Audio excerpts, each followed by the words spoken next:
सुहेल वड़ाइच साहब, नंबर्स पूरे थे नहीं थे। अपोजिशन इल्जाम लगाती है कि हुकूमत के पास तो नंबर्स ही पूरे नहीं थे, इन लोगों ने फिर भी बुलडोज करवा दिया है। इसके ऊपर आपकी राय क्या है, ये तो आप बताएंगे ही।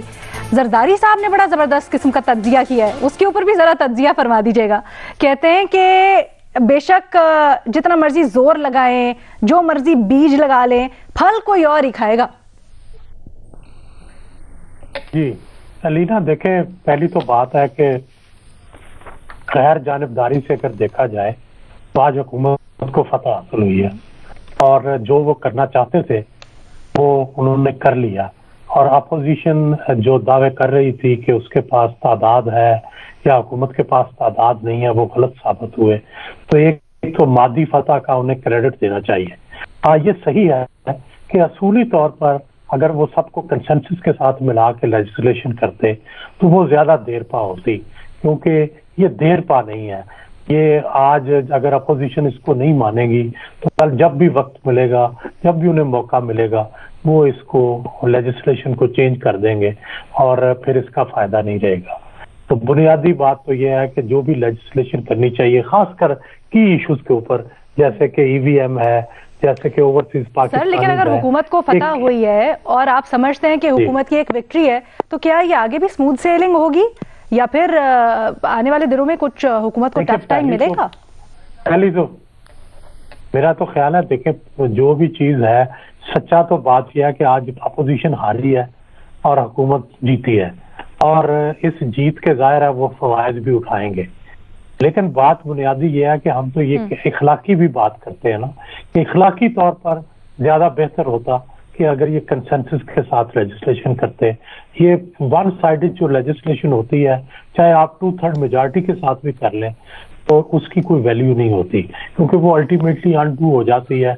चाहे अभी नहीं होगी तो 5 साल के बाद हो जाएगी, फिर फायदा नहीं होता।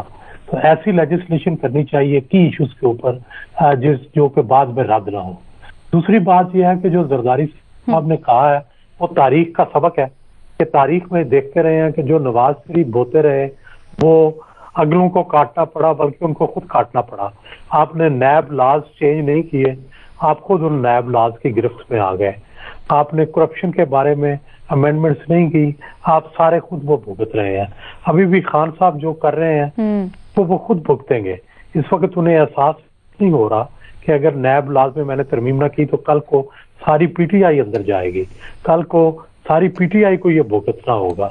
मेरा ख्याल है कि ज्यादा अक्लमंद वो हुक्मरान होता है जो मुस्तकबिल बीन हो, जो मुस्तकबिल को देखे, और ये मुस्तकबिल को नहीं देख रहे। मेरा ख्याल है कि ये लेजिस्लेशन मादी फतह होने के बावजूद एक इखलाकी तौर पर गिरावट का निशान है, और इखलाकी गिरावट जो है वो अल्टीमेटली आपको नुकसान देती है।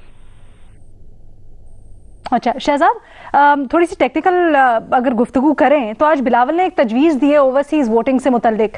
वो कहते हैं कि जी जिस तरह आज़ाद कश्मीर के इलेक्शंस में होता है ओवरसीज़ पाकिस्तानियों को वोट करने का हक है, उस तरीका कार पर बनाएं। हमें एतराज़ कोई नहीं है, बेशक ओवरसीज़ की राय शामिल करें, लेकिन तरीकाकार मुख्तलिफ होना चाहिए। अभी जो हमारे पास ये अमेंडमेंट है, इसमें तरीकाकार वज़ा नहीं किया हुआ। क्या आपको लगता है हुकूमत इन लाइन्स पर गौर कर सकती है? लेकिन 2 सीटों पे तो ये है ना, जैसे कराची में 2 है, पंजाब में हो जाती है, जो वैली की सीट से वहां पे आप जाके वोट कर देते हैं। तो मेरे ख्याल से हुकूमत भी यही चाहती है। हुकूमत क्या कह रही है कि अगर आप ओवरसीज पाकिस्तानी या मुल्क से बाहर बैठे हुए हैं और आपका वोट रजिस्टर्ड है जेलम में, तो आपको ये हक होना चाहिए कि आप बाहर बैठे हुए जेलम में वोट कास्ट कर सके। इसी तरीके से अगर आपका ताल्लुक गुजरात है, गुजरात के हल्के से आपका ताल्लुक है, तो आप बाहर बैठ के गुजरात में वोट कास्ट कर सके।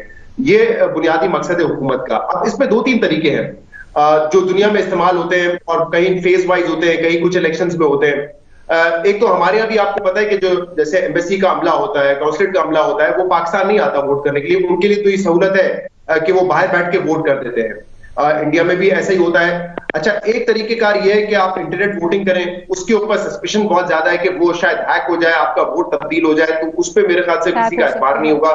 फिर एक और बात जिस पर इंडिया इस वक्त गौर कर रहा है वो ये है कि ओवरसीज पाकिस्तानी, ओवरसीज जो भी शख्स बैठा हुआ हो, वो किसी को नॉमिनेट कर दे और वो शख्स उसके बिहाफ पे जाके हल्के में वोट डाल दे। अब वो एग्जैक्टली उसकी डिटेल मैकेनिज्म तो क्या होगी, वो बड़ी लंबी बहस हो जाएगी। बट उसमें यह है कि आप किसी शख्स को नॉमिनेट करेंगे जिसका ताल्लुक उसी हल्के से होगा, चाहे आपका कोई रिश्तेदार है, वो आपके बिहाफ पे जाके वोट डाल देगा। इस पर अब इंडिया काम कर रहा है। तो ये मुख्तलिफ तौर तरीके जिस तरीके से जिसके जरिए आप वोट करवा सकते हैं। बट आप दुरुस्त कह रही हैं कि अभी तक हुकूमत ने इस पर वाज़ेह नहीं किया।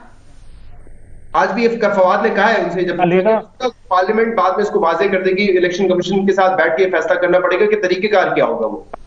ठीक, तरीका क्या है। सुहेल साहब, आप एक्सपर्ट हैं, आपने आजाद कश्मीर के इलेक्शंस को बड़ी क्लोजली फॉलो किया है, आप बताइएगा वहां पर क्या तरीका कार होता है और कुछ आप ऐड भी करना चाह रहे हैं। देखिए, ये बड़ा कॉम्प्लिकेटेड इशू है, ये इतना आसान नहीं है ओवरसीज पाकिस्तानी का जो वोट है इसका फैसला करना। अगर आप स्पेशल सीट्स रख देते हैं वो तो आसान है कि लेट से आप ये कह देते हैं कि यूरोप की 2 सीटें कर दें, एक अमेरिका की कर दें, गल्फ की 2 कर दें और उनके इलेक्शन हो जाएं, एम्बेसियों में लोग वोट डाल दें, ये तो आसान है।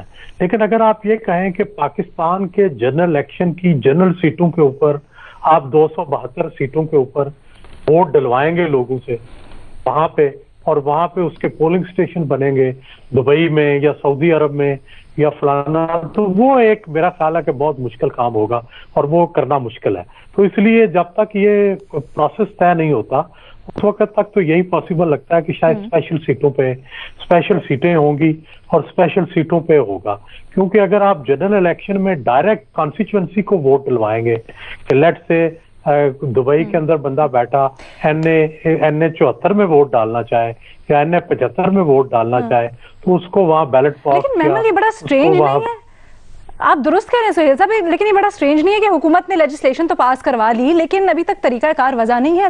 ऐसा हो सकता है क्या कि इन्होंने कुछ सोचा ना?